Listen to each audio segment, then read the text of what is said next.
On August 9, 1978, Olympic Airways Flight 411, carrying 418 people, took off from Athens bound for New York. This was no ordinary transoceanic flight. It was the most terrifying spectacle in aviation history, unfolding in the skies above the Greek capital. Just seconds after leaving the runway, two of the giant Boeing 747's four engines were crippled. Weighing over 350 tons, it became a heavy mass of metal, dragging itself over the rooftops, threatening to crash into the densely populated residential areas or a mountain blocking its path. A tragedy with hundreds of casualties seemed inevitable. Boeing's own subsequent simulations confirmed an inescapable outcome. This aircraft should have crashed. Yet, a daring maneuver by Captain Migadis enabled all 418 people to walk away unscathed. How could a pilot save a machine that had completely lost control? Discover the miracle of Athens right now.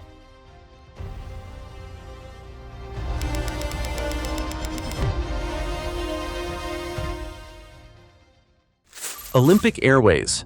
Flight 411 was no ordinary flight because it carried both the pride of a nation and the weight of hundreds of lives. The aircraft was a Boeing 747-200, a giant of its time, and it had been given the name Olympic Zeus. On the afternoon of August 9, 1978, it stood on the runway of Ellinikon International Airport in Athens, fueled with nearly 160 tons of kerosene for the long journey to New York. At takeoff, the jet weighed more than 770,000 pounds, making every engine critical for lifting it into the sky. The crew chosen for this demanding flight were some of the most experienced in Greece. Captain Sifis Migadis had flown for more than 3 decades, and before joining Olympic Airways, he had served as a military pilot, a background that shaped his quick judgment under stress. At his side sat co-pilot Konstantinos Fikardos, a man with equal skill and years of training. Together they had flown countless hours, often working as a pair, which gave them a bond of trust that would soon prove vital. In the cabin, 418 people filled the seats, most of them American tourists who had spent the summer in Greece. Families, students, and retirees boarded the jumbo jet with cameras and souvenirs, ready for the long journey home. The flight attendants moved through the aisles, checking seatbelts and trays, unaware that within minutes their routine tasks would turn into a struggle for survival. At exactly 2 p.m., the 4 engines roared to life, and the 747 began to roll forward, heavy but steady, down the hot runway toward the sky. What none of them knew was that the moment the wheels left the ground, disaster would come crashing into their plans. So how could a routine takeoff turn into one of the closest near misses in aviation history? As the 747 gathered speed on the long runway, everything seemed normal at first. The heavy aircraft thundered forward, its 4 Pratt & Whitney engines roaring as the jet closed in on rotation speed. At this stage, the pilots knew there was no turning back. Once the aircraft passed the decision speed, stopping was no longer possible because the remaining runway was too short. It was at that exact moment, with the wheels still pounding the ground, that the nightmare began. A sudden bang shook the aircraft like a cannon blast, echoing through the fuselage and startling passengers in their seats. At the back, crew members looked out in horror and saw pieces of metal scattering across the tarmac. Engine number 3, on the right side of the plane, had exploded. Flames and smoke trailed behind, and the loss of power was immediate. Even worse, the second engine, located right next to the failed one, had been under maintenance and could not produce its full thrust. Instead of delivering its designed 110% of power, it could only give about 94%, leaving the jet weaker than it should have been at this critical stage. Inside the cockpit, alarms lit up and warning sounds filled the air. Captain Migadis and co-pilot Fikardos had only seconds to react. They knew stopping was impossible, so the only option was to get airborne and hope the jet would climb. But climbing with 2 strong engines and 2 compromised ones was almost unthinkable. To make the situation even worse, the flight engineer mistakenly switched off the water injection system, a tool designed to give the engines extra thrust during heavy takeoffs. Without it, the engines lost thousands of pounds of power, creating a chain of problems that pushed the aircraft closer to disaster. Despite the chaos, the pilots pulled back on the controls, and the nose of the jumbo jet lifted from the ground. The aircraft left the runway, but it was barely flying. The climb was sluggish, the speed dangerously low, and the nose trembled as if the jet might stall at any second. In the control tower, however, the scene looked terrifying. Air traffic controllers saw the enormous 747 struggling to rise above the rooftops of Athens. They braced themselves for impact as the aircraft seemed to crawl upward in slow motion. The pilots inside knew the danger was not just for those on board, but also for the thousands of people living below the flight path. One wrong move could have turned the city into a disaster zone. At this moment, Captain Migadis made one of the boldest choices of his career. Standard Boeing procedure demanded that the landing gear remain down until the aircraft stabilized, because retracting it so early added drag for a few seconds. Yet Migadis saw the bigger picture. With a hill looming ahead and the jet lacking power, every knot of speed was precious. He ordered the co-pilot to raise the gear immediately, betting that the temporary loss of energy would pay off in the long run. The co-pilot obeyed, and the wheels folded into the belly of the plane. The gamble was dangerous, but it worked. The jet picked up just enough speed to stay in the air, though only barely. Within moments, the crew faced another obstacle, a hill directly ahead, standing nearly 200 feet tall. The massive jet lifted over it with only 9 feet to spare, so close that it could have been struck by a sudden gust or a single mistake at the controls. The passengers, still unaware of the true danger, continued snapping pictures of Athens below, but in the cockpit, the men in charge already felt the shadow of death. Migadis himself later admitted that he believed everyone was already dead, and his only focus was guiding the aircraft to a place where it would do the least harm when it came down. The 747 had managed to get off the ground, but it was far from safe. The aircraft was low, slow, and still losing speed, while the city of Athens stretched out beneath its path. Now, with the city sprawling beneath them and the jet losing speed, a single critical mistake by the flight engineer had just stripped away their last hope for extra power. With the water injection system now off, what desperate move could possibly save them from stalling? The sky above Athens that afternoon became the stage for a terrifying spectacle. Just seconds after becoming airborne, the crippled jumbo jet was flying so low it seemed to crawl between the rooftops. For the next 93 seconds, Olympic Airways Flight 411 defied physics and logic, balanced on a razor's edge between lift and catastrophe. Captain Migadis had already broken one major rule by retracting the landing gear early, a gamble that bought just enough speed to stay aloft. His next critical choice was to push the nose slightly downward, trading precious altitude for even more speed. Inside the cockpit, the atmosphere was tense and silent. The crew knew the numbers were against them. The altitude was a mere 180 feet, and the speed hovered near 160 miles per hour, well below the safety limits for a 747. Boeing's later simulations would show that at these parameters, the jet should have fallen from the sky. From the ground, the sight was unforgettable. Entire neighborhoods watched in disbelief as the giant jet roared past, its shadow darkening the streets. The engines were deafening, shaking windows and rattling glass in high-rise apartments. Residents rushed outside, some swearing they could see the faces of passengers through the cabin windows. At one point, the wingtip nearly clipped a television antenna. In one office building, workers stared in shock, locking eyes with a flight attendant who was peering out from the cabin, a silent, terrifying exchange between those in peril and those witnessing it. The low altitude was mistaken for a dramatic sightseeing departure. Laughter could be heard as people raised their cameras to snap photos of the Acropolis and the city streets sprawling beneath them. Flight attendants moved through the cabin, their calm smiles masking a cold fear, securing galley carts and preparing for an impact they believed was inevitable. The aircraft skimmed past the districts of Kalathea and Nea Smyrni, its path blocked by the looming silhouette of Mount Aigaleo.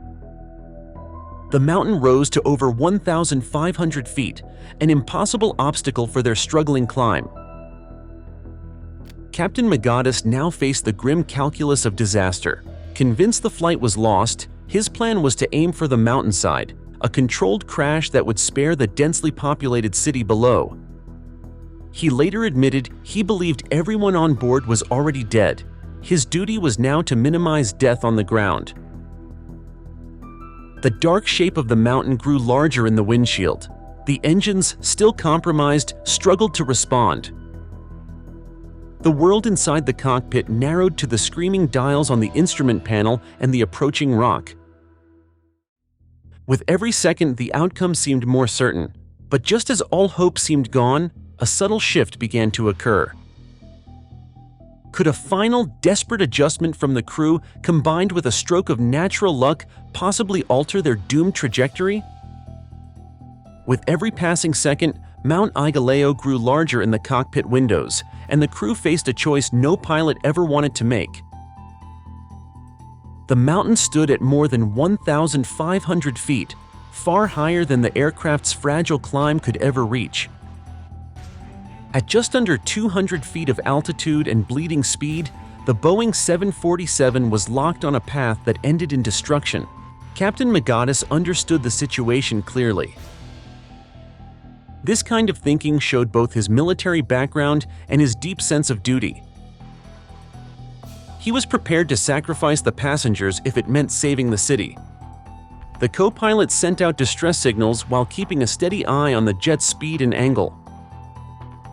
The engineer continued adjusting the engines, desperately trying to coax more power from them, even if it was only a fraction.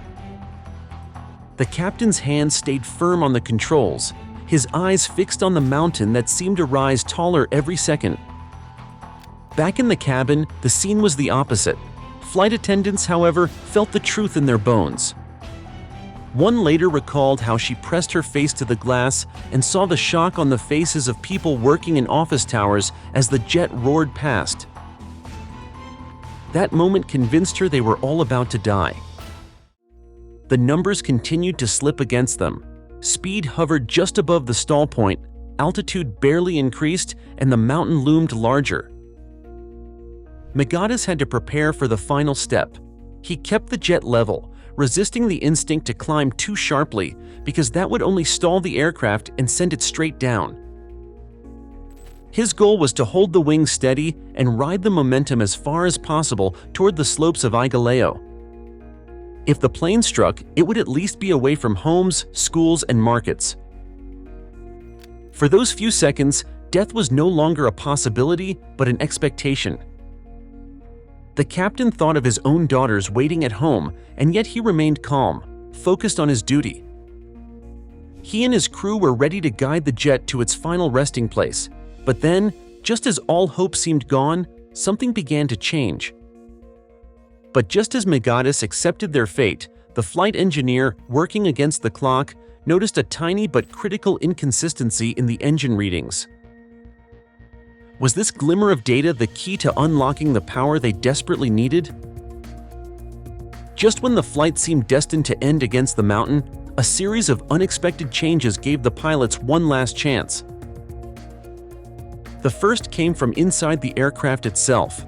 The flight engineer, who had been working without pause, managed to adjust the fuel mix and balance the thrust from the 3 surviving engines. The improvement was small, but it gave the jet a few hundred extra pounds of power, enough to keep the wings from collapsing. In a situation where every fraction mattered, this adjustment bought the crew precious seconds. Nature added its own hand to the struggle.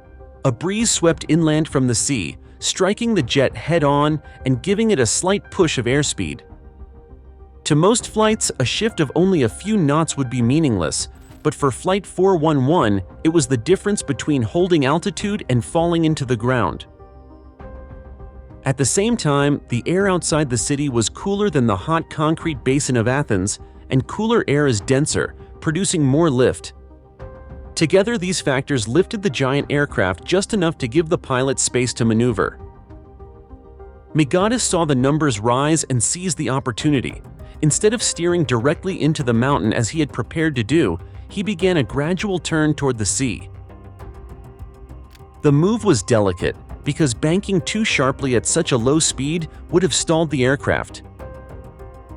He eased the control yoke inch by inch, keeping the wings level enough to carry lift while still changing direction. The passengers felt the shift as the plane slowly arced away from the dark wall of rock and toward the open water beyond. When the altimeter finally reached 300 feet, Migadis took another calculated risk. He ordered the flaps partially retracted, reducing drag and allowing the jet to gain a few more knots. With each second, the instruments showed the aircraft crawling back into a safer envelope. It was not a comfortable margin, but it was enough to believe that survival might still be possible. The view from the cockpit shifted from looming terrain to the wide blue of the Aegean Sea, and for the first time in minutes, the mountain was no longer a direct threat. Over the water, the crew could take their next step. Migadis began dumping fuel, releasing thousands of pounds from the tanks to lighten the aircraft. The massive 747 had taken off heavy for the transatlantic journey, but now weight was its enemy. With every gallon released, the jet climbed more easily, its engines no longer forced to carry a full load. The relief was felt in the controls, as the plane responded with greater stability and less vibration. For the people watching from the shoreline, the sight was surreal. The huge jet that had roared over their city at rooftop height now traced a wide circle above the sea, shedding fuel like a silver trail. Many could not believe it was still flying at all. In the control tower, staff who had feared the worst were stunned to see the aircraft holding steady and turning back toward the airport. After 93 seconds of sheer survival, Flight 411 was no longer doomed. Against every expectation, the pilots had used skill, instinct, and a rare mix of luck to pull the jet away from destruction. But the ordeal was far from over. The aircraft was still dangerously heavy and damaged, and the runway they had to return to was now a terrifyingly short strip for a crippled jumbo jet. After surviving the impossible, would a routine landing become their final challenge? With the aircraft finally clear of the city and circling above the sea, the crew's next task was to bring the giant back to Earth. The 747 was still heavy, even after dumping large amounts of fuel, and the engines were far from stable. Yet Captain Migadis guided the aircraft with a calm hand, knowing that even the landing could decide whether their survival would hold.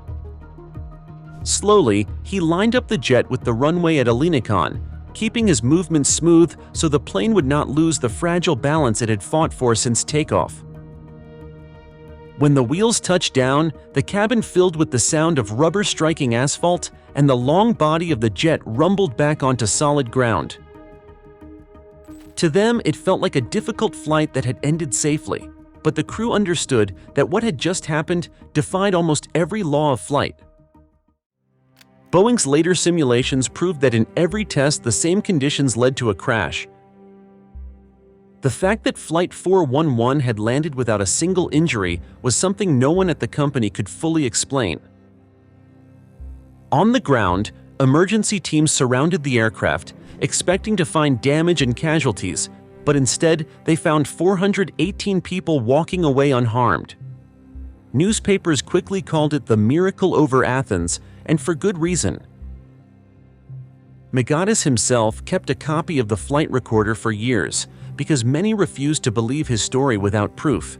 His decision to break rules had changed the ending of what should have been one of the worst air disasters in history. But survival was only the beginning, because the world now had to ask, what lessons could aviation learn from a flight that should have fallen from the sky? The survival of Olympic Airways. Flight 411 became more than a story of one pilot's bravery, because it reshaped how aviation thought about training and decision-making. The fact that the jumbo jet stayed in the air showed how instinct and quick choices could succeed where manuals and rules might fail. For many in the industry, it was proof that sometimes the human factor could make the difference between disaster and survival. Captain Migadis' military background also stood out as a crucial element. Years of flying combat missions had taught him how to remain calm under extreme stress, and those lessons carried into the cockpit that day. His decision to retract the landing gear early, against Boeing's recommendations, was based on a deep understanding of aerodynamics and a willingness to trust his own judgment. Pilots around the world later studied his actions as an example of how skill, courage, and intuition could change the outcome of a hopeless situation. The incident also pushed Olympic Airways and Boeing to reconsider their procedures. The airline reinforced its training for engineers and pilots, placing stronger focus on system management during takeoff.